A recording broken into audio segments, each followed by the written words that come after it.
We're going to talk a little bit more about target groups today.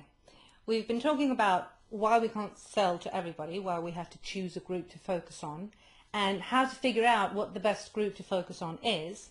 And last week we also talked about firing some of our customers, the ones that weren't a good fit, so that we can better focus on the ones that are a good fit, and everybody's going to be a lot happier and business is going to be better as well, I promise you.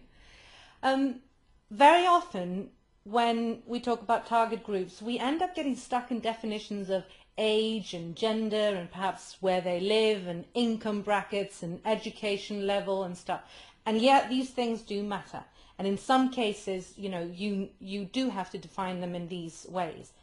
But you always also have to do more. You have to find out what makes them tick, what matters to them. You have to get to know them as well as you possibly can, and you have to understand them as well as you possibly can. Because that's going to enable you to figure out what it is they're interested in, how you can provide value, and how you can build up that relationship. Because in a way, it's just the way it is, marketing is about building relationships. And you can look at it in the same way as you build a relationship between two people. And if you and I were building a relationship, which, in a way we're doing through this, the more I know about you, the more I understand you and understand your background and your values and what matters to you, the better our conversation is going to go. We're going to have a better talk, we're going to have a better relationship. So think about that on a larger scale. That's what you want to be doing. Your business wants to be talking to the target group, your target audience, in a way that is meaningful to them.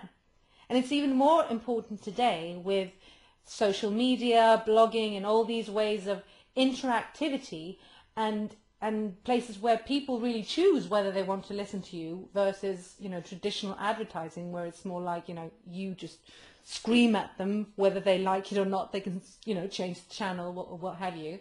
But with social media and these things, you have a really great opportunity to connect with people, but it also puts pressure on you to really understand what it is that they want and need and what matters to them, because otherwise they're just going to unlike that Facebook page or unfollow that Twitter feed or unsubscribe to that mailing list or what have you.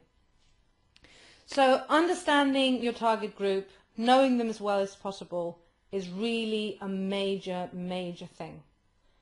I'd really like it if you focused on that, in this coming week. Think about your customers and your target group. What do you know about them? How can you find out more about them? And how does that help you to talk to them in a more meaningful way and building up a stronger relationship?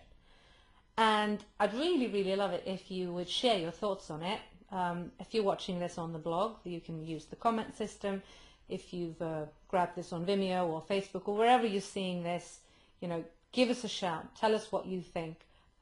How well do you know your target group, and how do you plan to find out more? I'll see you next week.